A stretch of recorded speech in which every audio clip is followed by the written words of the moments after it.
The wine glass shattered against the kitchen tile, red liquid spreading like blood across my mother's pristine floor. I'd dropped it on purpose. It was better than throwing it at my sister's smug face. "Oh, Bethany!" Ramona's laugh tinkled through the air like broken crystal. "You can't even hold onto a glass properly. No wonder you can't hold down a real job." I'm Bethany, 29, and this is how my Christmas dinner went to hell. The thing about family gatherings is that everyone plays their assigned roles. Ramona, the golden child, brings expensive gifts and stories about her latest promotion. I bring hand-painted wine glasses and get treated like I'm still finger painting in kindergarten. "I'll clean it up," I said, already reaching for paper towels. My mother's lips pressed into a thin line. "Use the special cleaning solution under the sink," she instructed. "And be careful not to scratch the tiles." Ramona continued her story about her latest marketing campaign as I crawled around on my hands and knees. "So then the CEO personally congratulated me in front of the entire board. The commission alone was enough for the down payment on my new condo." "That's wonderful, sweetheart," Mom beamed. Dad nodded approvingly from behind his newspaper. "Speaking of work," Ramona turned her attention back to me. "Are you still doing those little computer drawings?" I straightened up, glass fragments tinkling in my palm. "Digital art. And yes, I am." "What do you even make from that? Minimum wage?" She sipped her wine from a crystal glass, not one of my hand-painted ones. Those sat untouched in their gift bag by the door. "I do all right." "All right isn't a career, dear," Mom chimed in. "Remember that position my friend Margaret mentioned at her insurance company?" "I'm not interested in insurance, Mom." "At least it's stable," Dad finally spoke up. "Art is unpredictable." Ramona pulled out her phone, manicured nails clicking against the screen. "Oh my God, look at this! My friend's kid does digital art too." She turned the phone around, showing a crude MS Paint drawing. "Basically the same thing, right?" The laughter around the table felt like needles under my skin. I smiled tightly, excusing myself to the bathroom. The halls of my childhood home seemed to close in as I walked, family photos watching me, Ramona's graduation, Ramona's first job, Ramona's awards ceremony. My art school acceptance letter never made it to these walls. In the bathroom, I gripped the marble counter and stared at my reflection. My mascara hadn't smudged. Small victories. My phone buzzed with a notification. "Commission completed. $3,500 transferred to your account." I smiled at my reflection. If they only knew. "Bethany?" Mom's voice carried through the door. "The turkey's getting cold." "Coming." I returned to find Ramona showing off her new Cartier watch. "Christmas bonus," she explained, though no one had asked. "Speaking of gifts," she gestured to my bag by the door. "Those glasses are creative, very craft fair chic. They're hand-painted with non-toxic paint specifically designed for glassware," I explained, knowing it wouldn't matter. "Each one takes about 6 hours." "6 hours?" Ramona's eyebrows shot up. "Oh, honey, you really need to value your time better. No wonder you can barely make rent." I thought about my latest commission sitting in my tablet at home, the one that would pay more than Ramona's monthly salary, about my waiting list of clients, my online store, my secret identity that had art collectors fighting over my pieces. "You're right," I said softly. "Maybe I should focus on more valuable pursuits." "Finally!" Mom clasped her hands. "Margaret's number is still—" "I think I'm going to head out early," I interrupted, standing up. "I have a deadline tomorrow." "For what, a doodle?" Ramona snickered. I grabbed my coat, leaving the wine glasses behind. Let them gather dust with their judgment. "Something like that." "Bethany," Dad called as I reached the door. "We just want what's best for you." I turned back one last time, taking in the scene. My successful sister, my disappointed parents, the untouched glasses that I'd spent days creating. Something shifted inside me, a quiet click like a lock turning. "What's best for me," I said carefully, "might surprise you." Walking to my car in the December chill, I pulled out my phone and opened my work email. The subject line read, "Urgent commission request, $15,000, corporate collection." I smiled, thinking of Ramona's watch. 15,000 would buy 3 of those. Time to show them what little computer drawings could really do. But first, I had some planning to do. "You should have seen their faces when I left," I told Kennedy, sprawled on our apartment's worn leather couch. My tablet hummed quietly as I worked on my latest commission, stylus dancing across the screen. "Girl, you need to stop torturing yourself with these dinners." Kennedy passed me a mug of coffee, peering over my shoulder at the artwork taking shape. "Especially when you're literally making more than all of them combined." Our apartment wasn't fancy. Mismatched furniture, fairy lights strung across exposed brick, and art supplies scattered everywhere. But it was home. More importantly, it was paid for. Every inch of it earned through my little computer drawings. My phone pinged. Another commission request. Speaking of which, Kennedy grabbed my phone before I could stop her. Her eyes widened. 15,000? For one piece? "Corporate client," I explained, taking my phone back. "They want a series of surreal landscapes for their new headquarters." The brief mentioned Knox Vale's signature ethereal style. Kennedy snorted. If only dear sister Ramona knew her struggling artist sibling was actually Knox Vale. "You're literally trending on Twitter right now." I pulled up my professional account. Sure enough, shared Knox Vale art was gaining traction, with collectors and critics dissecting my latest piece. The irony wasn't lost on me. My family thought I was failing, while strangers on the internet treated my work like precious artifacts. "Look at this comment," Kennedy pointed. "Would sell my soul for a Knox Vale original. Meanwhile, your mom's trying to get you to work in insurance." My tablet chimed with an email notification. The name in the sender field made me sit up straight. "Collins Burke? Why does that sound familiar?" Kennedy leaned in. "He went to college with me and Ramona," I said, opening the email. "He works in finance now, actually." I scrolled through the message. "He's the one behind the corporate commission." "Plot twist," Kennedy sang. "What's he saying?" "He wants to schedule a video call to discuss the project details. Says the CEO is a huge fan of my work." "Are you going to tell him it's you?" I thought about Collins, how he'd always been kind to me in college, before Ramona got him an internship at her firm, before he stopped returning my calls. No, I decided. Knox Vale doesn't do face-to-face meetings. That's my brand. "Your brand is hiding from your family's judgment," Kennedy corrected, but her tone was gentle. "You know you'll have to tell them eventually, right? You can't keep living this double life forever." My tablet pinged again.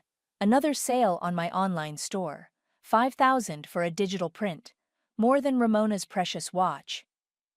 "Watch me," I muttered, just as my phone started ringing. Ramona's name flashed on the screen. Kennedy raised an eyebrow. Speaking of the devil, I let it ring 3 times before answering. "Hello? Beth?" Ramona's voice sounded strange, strained.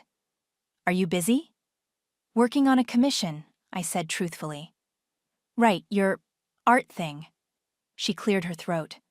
"Listen, about Christmas dinner." "Already forgotten." Another lie. "Good, because I actually need to talk to you about something important. In person. Can we meet?" Kennedy was making exaggerated crossing motions with her arms. I ignored her.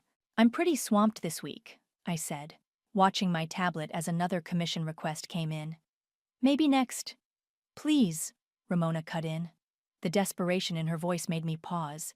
It's urgent." I looked at Kennedy, who was now frantically shaking her head. Then at my screen, where Collins's email sat open next to my flourishing bank account. "Fine," I said finally. "Come by tomorrow afternoon. I'll text you the address." After hanging up, Kennedy threw a cushion at me. "Are you crazy? She's just going to make you feel like crap again." "Maybe." I turned back to my tablet, adding the finishing touches to the piece that would sell for more than Ramona's monthly salary. Or maybe it's time for a different kind of family dinner. My phone buzzed with a calendar reminder. Collector's Gala, featured artist Knox Vale.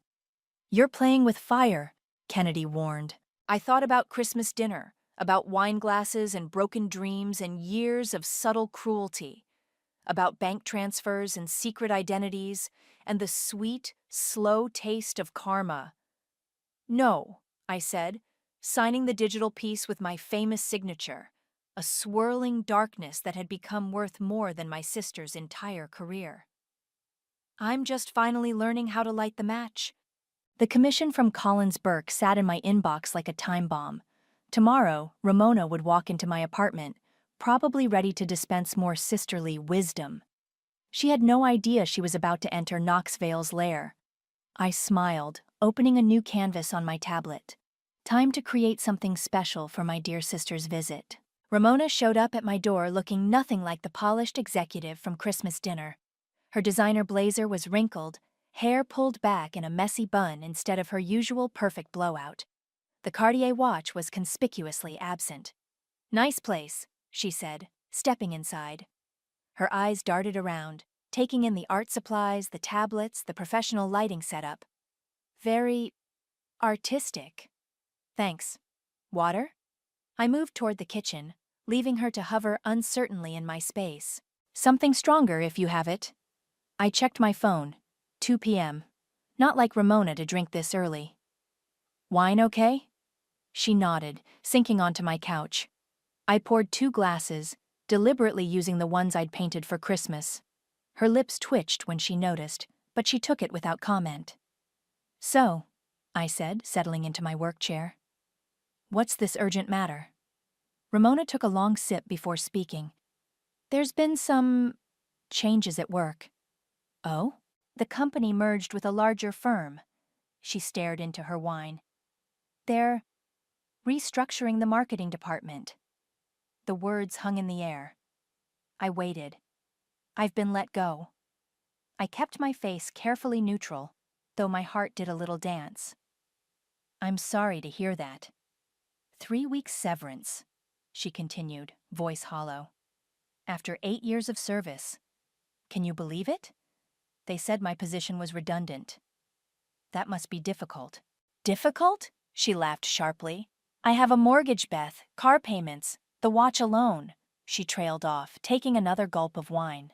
My tablet chose that moment to ping. I'd forgotten to silence it. "What's that?" Ramona asked. "Work notification." "Right, your commissions." She said the word like it tasted funny. "Listen, Beth, I know we haven't always been close, but you're my sister and I need—" Another ping. Then another. I really should have muted it. "Popular today," she noted, irritation creeping into her voice. "It's a busy time in the art world." "The art world," she repeated. "Beth, I need to ask you something. And please, be honest with me." I raised an eyebrow, waiting. "Are you doing okay? Financially, I mean? Because if you're struggling too, I completely understand, but I was hoping—" My phone lit up on the coffee table between us. A banking notification flashed across the screen. "Transfer. Complete. $25,000. Commission payment from Avery Summers." Ramona's words died in her throat. She stared at the notification, then at me, then back at the phone. "What was that?" I reached for my phone, but she was faster. Her eyes widened as she read the details. $25,000? From who? For what? "A commission," I said simply. "But—" She looked around the apartment with new eyes, really seeing it now. The professional equipment, the high-end tablets, the organized workspace.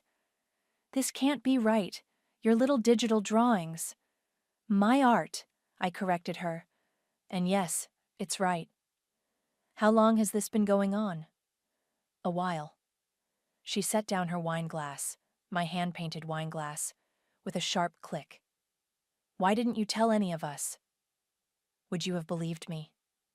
The question hit her like a slap. She opened her mouth, closed it again. My tablet pinged again. A message from Collins about the corporate commission. Ramona's eyes snapped to it. Is that Collins Burke?" You remember him? Of course I. She swallowed hard. We worked together. He's in private wealth management now. Why is he contacting you? I smiled, picking up my tablet. Business. Beth. Her voice cracked slightly. I need help. The mortgage. I can't. Can't what, Ramona? Can't admit that your little sister might be successful? Can't handle that my hobby pays more than your executive position did? She flinched. That's not fair. Neither was Christmas dinner, or the last 10 years of dinners. My phone lit up again. Another commission request. Ramona stared at it like it was mocking her personally. How much? She whispered. How much what? How much do you make? With your art? I pulled up my banking app, turned the screen toward her. Her face went pale. She stammered. That's impossible. Nothing's impossible, Ramona. You taught me that, remember? When you told me to get a real job? She stood up abruptly, swaying slightly. I should go. Should you? I thought you needed help. Her hands clenched at her sides. I don't need your charity. No? I picked up my tablet, opened the Collins Burke email. That's funny, because I heard your old firm is looking for a new social media manager. Entry level, of course. The color drained from her face completely. You wouldn't. I smiled, thinking of Christmas dinner, of broken wine glasses and broken dreams. Try me. What the hell was that bank alert? Ramona hadn't left. Instead, she'd planted herself on my couch, demanding answers. 25,000 for one piece? Who's paying these prices? People who appreciate art, I said, working on my tablet. The new piece for Collins was taking shape, a surreal cityscape dissolving into butterflies, the kind of doodle that would pay Ramona's mortgage for 3 months. Show me. I glanced up. Show you what? Your work. Your real work. Not those wine glasses, the stuff people are apparently throwing money at. I pulled up my professional portfolio on the larger monitor. Ramona leaned forward, her expression shifting from skepticism to something else as she scrolled through the pieces. This is different, she admitted. But Knox Vale? What kind of name is that? The kind that pays bills. My phone buzzed. Collins again. Ramona's eyes narrowed. Why is Collins Burke so interested in your art? Business is business. No, she stood up, pacing. Collins doesn't just randomly contact artists. He manages multi-million-dollar portfolios. She stopped suddenly. How long have you been in touch with him? I shrugged. Recently. Did you tell him about me? About the layoff? Contrary to what you might think, Ramona, not everything is about you. She flinched but pressed on. I need to know what you told him. I haven't told him anything. I set down my stylus. But he told me something interesting. What? About an internship, 10 years ago. The color drained from her face. Beth. The one I applied for. The one you told me I didn't get because I wasn't qualified. I pulled up an old email from Collins. Funny how stories change over time. That was different. I was protecting you. Protecting me? By telling them I was unstable? That I couldn't handle professional pressure? She sank back onto the couch. You were so focused on art, on these fantasies. I knew you'd crash and burn in corporate. So you made sure I never got the chance to try. And look how it turned out. She gestured at my workspace. You're successful doing what you love. It worked out better this way. No thanks to you. My tablet pinged again. Another commission request. Ramona's eyes locked onto it like a lifeline. Let me help, she said suddenly. What? With your business. I have experience in marketing, in client relations. I could manage your social media, handle the business side while you focus on creating. I laughed. You want to work for me? With you, she corrected quickly. As partners. Partners? I pulled up my waiting list of clients. I have a 6-month wait list, My pieces sell before I finish them. What exactly would I need you for? Exposure? Connections? I know people who… like Collins? She fell silent. Here's what's going to happen, I said, turning to face her fully. I'm going to offer you a job. Not as a partner, as an assistant. An assistant? She spat the word. You'll handle emails, schedule commissions, process invoices, entry level, like the social media position I mentioned. That's ridiculous. I was a senior executive. Was, I emphasized. Now you're unemployed with a mortgage you can't pay. Your choice. She stood up, hands shaking. You're enjoying this, aren't you? Almost as much as you enjoyed Christmas dinner. My phone lit up with another notification. Ramona glanced at it reflexively. Another 5-figure transfer.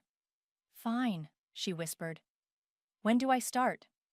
I smiled, opening a contract template on my computer. One more thing. You'll be working for Knoxvale, not for me. What does that mean? It means you don't tell anyone about this arrangement. Not Mom, not Dad, not your old corporate friends. As far as they know, you're working for a mysterious online artist. But why? Because I said so. I turned the screen toward her. Sign here. She picked up the stylus, hand hovering over the signature line. This isn't you, Beth. This calculated cruelty. No, I agreed. This is what you made me. She signed. The stylus clattered onto the desk. I'll email you the schedule, I said, turning back to my tablet. You start Monday. Ramona gathered her things, moving like a sleepwalker. At the door, she paused. That piece you're working on, she said quietly. The city turning into butterflies. It's beautiful. I know. After she left, I called Kennedy. You did what? She exclaimed when I told her. Hired her as my assistant. You're playing with fire, Beth. I looked at my latest bank transfer, then at Ramona's signature on the contract. No, I said. I'm playing chess, and my dear sister just made exactly the move I wanted. Knoxvale's assistant speaking. How may I help you? Ramona's voice was professional, practiced. 3 weeks into her new role, and she'd mastered the art of sounding humble. I sat at my desk, tablet in hand, listening to her field calls in the next room. Kennedy had helped me set up a small office space, just enough separation to maintain the illusion that Ramona worked for a mysterious artist, not her younger sister. No, I'm sorry. Knoxvale isn't available for in-person meetings, Ramona continued. But I'd be happy to discuss commission requirements. My phone buzzed. Mom, have you heard from your sister? She asked without preamble. She's been so distant lately. She's working, I said, adding shadows to my latest piece. As what? She won't tell us anything. Your father's worried she's having some sort of breakdown. I thought about Ramona, answering phones and processing invoices for the sister she'd spent years mocking. I'm sure she's fine, Mom. A commotion from the other room caught my attention. Ramona's voice had risen. I understand you're a significant collector, Mr. Summers, but Knoxvale's policy on personal appearances is very clear. I ended the call with Mom and moved closer to the door. Yes, I do have some influence with the artist, Ramona was saying. In fact, I contribute significantly to the creative process. My blood ran cold. The Butterfly City piece? Oh yes, I actually suggested the concept. Knoxvale and I collaborate quite closely. I threw the door open. Ramona jumped, phone clutched to her chest. Mr. Summers, I'll have to call you back. She ended the call, face flushing. Beth, I was just contributing to the creative process. The client was being difficult. I needed to establish authority. By claiming credit for my work? She straightened her spine, a flash of the old Ramona. I'm trying to help you maintain professional relationships. These collectors expect a certain level of what? Lies? Business acumen, she snapped. Something you clearly don't understand. Do you know who Avery Summers is? He's one of the biggest art collectors in the country. His word could make or break. My career? I laughed. My waiting list is 6 months long. I don't need your business acumen or your lies. Then why did you hire me? I stepped closer. Because watching you answer phones and process invoices for your little sister's hobby felt like justice. She recoiled as if I'd slapped her. You're punishing me. I'm paying you more than that social media position would have. To humiliate me. To teach you humility. There's a difference. My tablet pinged. A notification from Twitter. Someone had posted about Knoxvale's latest piece, tagging Ramona's professional account. What did you do? I grabbed my tablet. The post showed my Butterfly City piece, but crudely edited. Ramona's face had been photoshopped into the corner, with text claiming she was the creative force behind Knoxvale's success. I might have mentioned my involvement to a few industry contacts, she said quietly. You leaked my work? Our work, she corrected. I'm tired of being invisible, Beth. Of watching you succeed while you what? Face consequences? Experience failure for the first time in your life? The post was gaining traction. Art blogs were picking it up, questioning Knoxvale's authenticity, questioning my authenticity. Take it down, I said. I can't. It's not my post. Fix it. Or what? A hint of her old smugness crept in. You'll fire me? Go ahead. But first, explain to your precious collectors why Knoxvale's assistant is claiming creative credit. Watch your mystery artist persona crumble. My phone buzzed. Collins Burke. Interesting development with your sister, his message read. Didn't know she was involved with Knoxvale's work. I looked at Ramona, who was watching me with a mixture of defiance and fear. You're right, I said finally. I won't fire you. She relaxed slightly. Instead, I continued opening my email. I'm going to show you exactly what happens when you try to steal credit from the wrong artist. What are you doing? I pressed send on an email to Avery Summers. Attached was a recording of Ramona's earlier phone call, along with proof of my identity as Knoxvale. Teaching you another lesson about karma. Her phone started buzzing, art blogs requesting comment, collectors demanding explanations. You wouldn't, she whispered. I thought about Christmas dinner, about wine glasses and internships and years of subtle sabotage. Watch me. The notifications kept coming, each one hammering another nail into the coffin of Ramona's reputation. She sank into her chair, watching her professional world implode in real time. Why? She asked, voice breaking. I turned back to my tablet, starting a new piece, a phoenix rising from ashes. Because some lessons need to hurt to be remembered. Your sister's trending on Twitter again, Kennedy announced, dropping her phone on my desk. Not in a good way. I glanced at the screen. Knoxvale fraud was gaining momentum, but not in the way Ramona had hoped. Art blogs were tearing apart her claims, posting side-by-side comparisons of her previous artistic work, mostly corporate PowerPoints, with my pieces. She's being crucified, Kennedy continued. Even her old corporate contacts are distancing themselves. Good. Beth. Don't. I continued working on my latest commission. She brought this on herself. My phone buzzed. Dad. What did you do to your sister? He demanded without greeting. Nothing she didn't deserve. She's devastated. Your mother can't even get her to leave her apartment. I set down my stylus.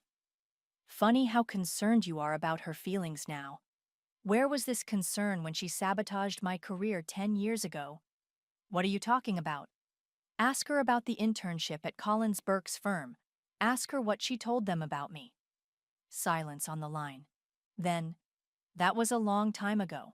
So is this conversation. I hung up. Kennedy perched on the edge of my desk. You're enjoying this too much.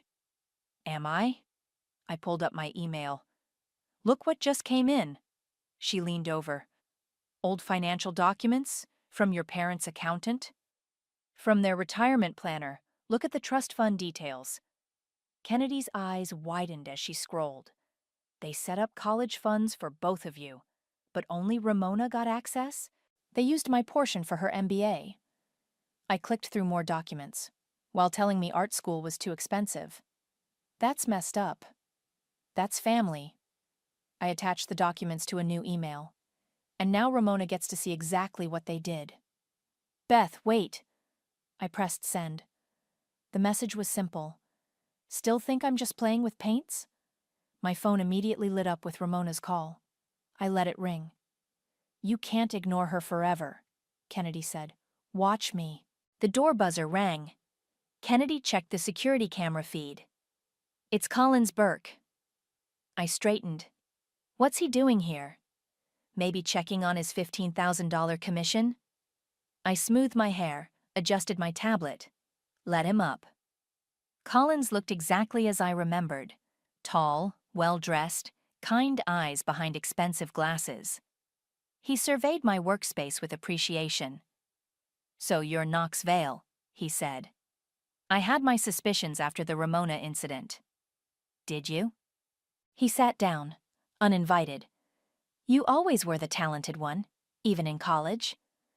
Funny how that talent didn't qualify me for your firm's internship. He had the grace to look embarrassed. Ramona was persuasive back then. Said you were unstable, that giving you the position would be setting you up for failure. And you believed her? I was young, ambitious. She was already connected in the industry. He leaned forward. But I followed your work, Knox Vale's work, for years. The way you blend surrealism with corporate aesthetics. It's revolutionary. What do you want, Collins? To commission more pieces. A lot more. He pulled out a contract. Our firm is expanding its corporate collection. We want to be Knox Vale's exclusive corporate client. I glanced at the figures. They made Ramona's executive salary look like pocket change. Why now? Because talent always rises. He smiled. And because watching Ramona fall has been illuminating. My phone buzzed again. A text from Ramona. The trust fund documents. Did they really do that to you? Collins noticed my expression. She's learning some hard truths, isn't she? Karma's funny that way. Speaking of karma, he pulled out another document. Found this in our old files. Thought you might find it interesting. It was Ramona's original letter to the firm, detailing all the reasons I shouldn't be hired. The lies she'd told, the reputation she'd tried to destroy. Perfect timing, I said, scanning the letter. The Collector's Gala is next week. Knox Vale's being featured. Going to reveal yourself? I thought about Christmas dinner, about trust funds and internships and years of calculated cruelty. No, I smiled. I'm going to let Ramona do it for me. How? I attached the letter to another email, this time to every major art blog that had covered the scandal. By showing the world exactly who she is, and exactly who I became in spite of her. Collins whistled low. Remind me never to cross you. My phone lit up with notifications as the letter went viral. Somewhere across town, Ramona was watching her last shreds of dignity disappear. Don't worry, I said, picking up my stylus. I never forget my lessons, or the people who taught them.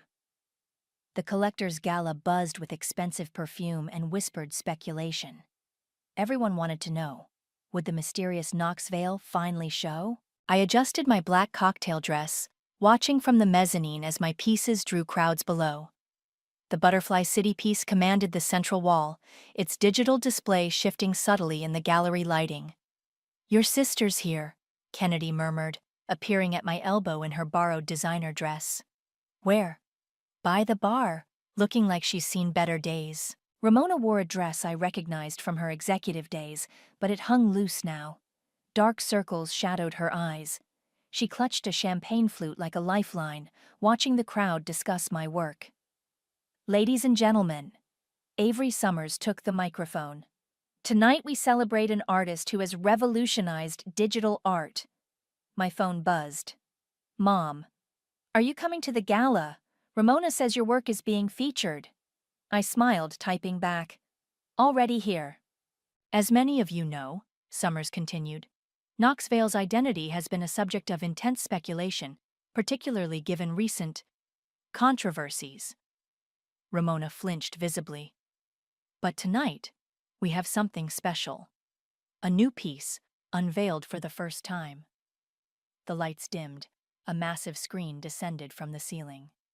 "No," Ramona whispered, loud enough to carry in the sudden quiet. The image appeared. Her letter to Collins's firm, blown up in high resolution. Every lie, every manipulation exposed in elegant typography. Beside it, a series of images began to play. My rejected art school acceptance, the trust fund documents, years of family photos showing Ramona's triumphs and my absence. "What is this?" My father's voice cut through the murmurs. He and Mom stood near the entrance, staring at the evidence of their favoritism displayed like art. "The truth," I said, descending the stairs. The crowd parted.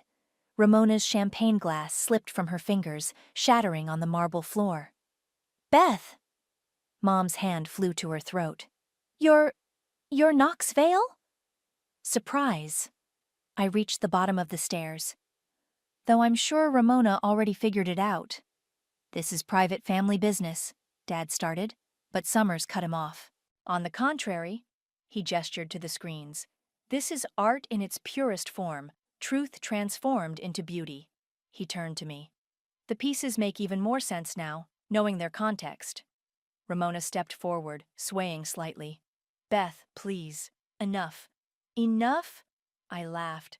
"Like when you told Collins's firm I was unstable? Like when you watched Mom and Dad give you my college fund?" "I was wrong," she said, voice breaking. "I was jealous and scared and wrong. Please, I'm sorry." The gallery had gone silent, watching our family drama unfold like performance art. "Sorry doesn't pay back 10 years of sabotage." "Then what does?"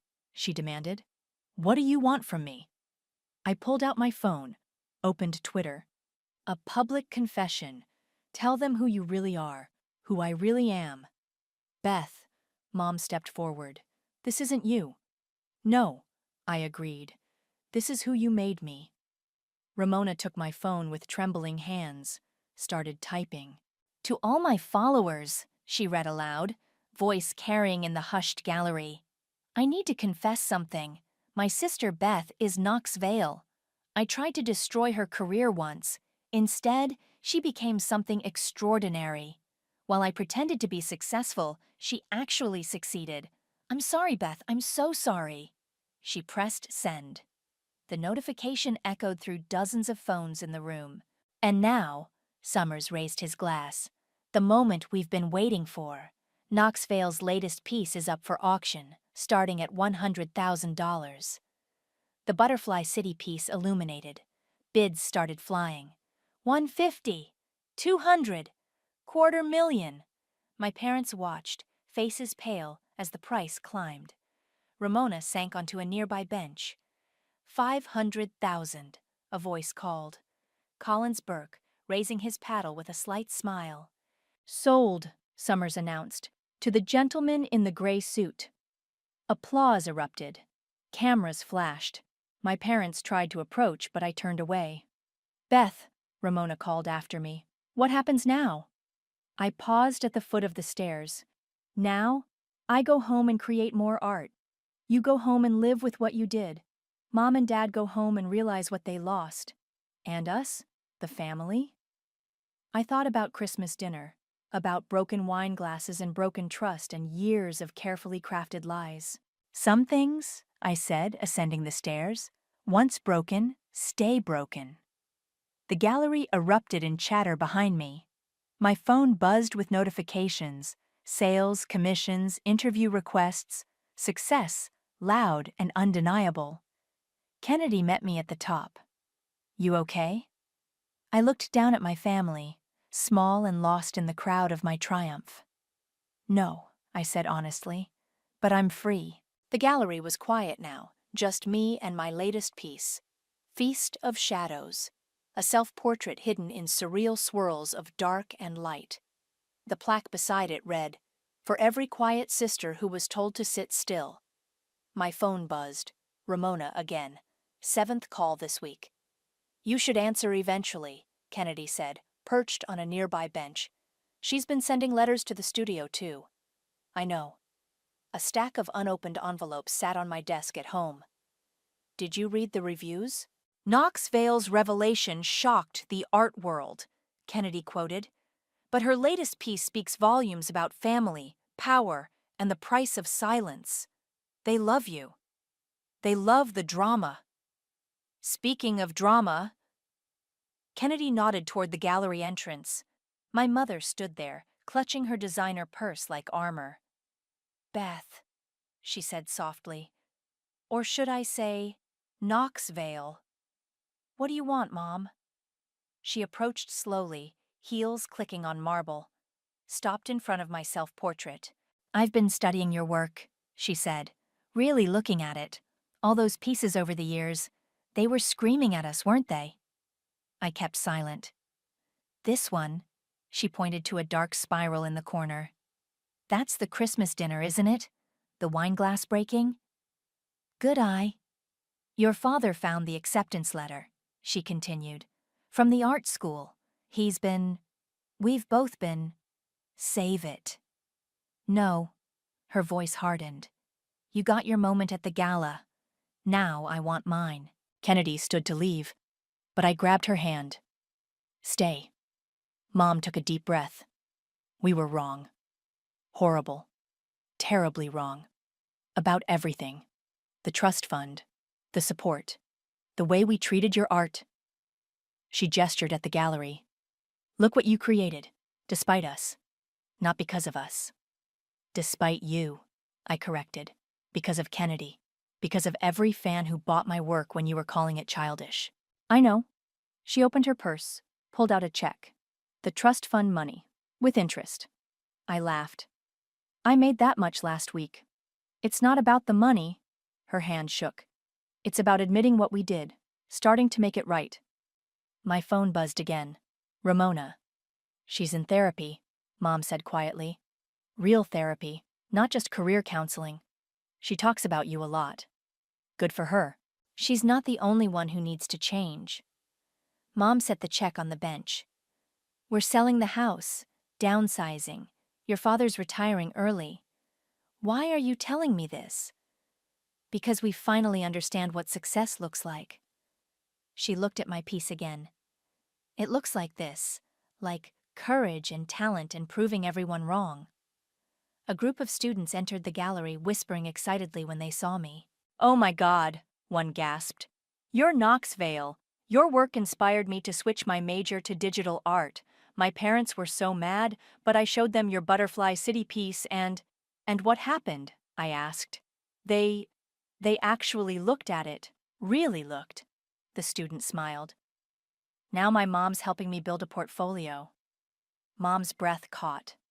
I saw the moment land, saw her recognize her failure in another parent's success. My phone buzzed one more time. A text from Ramona. "The therapy's helping. When you're ready, if you're ever ready, I'd like to try again. This time as sisters, not competitors." Kennedy squeezed my hand. "Your next piece," Mom said suddenly. "What's it about?"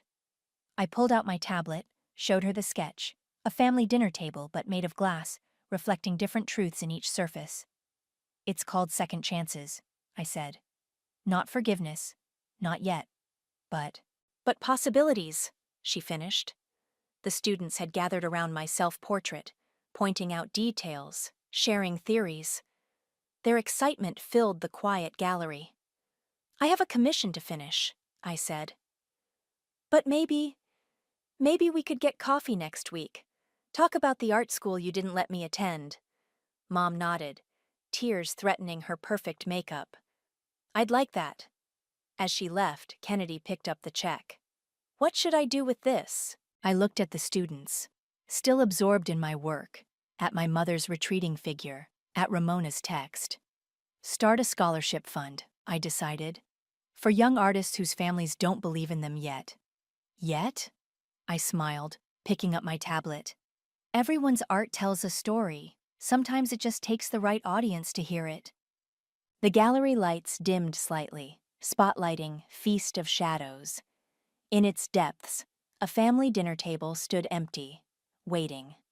Not for forgiveness, not yet, but for possibility, for change, for the feast that comes after famine when shadows finally step into light. I opened a new canvas and began to draw.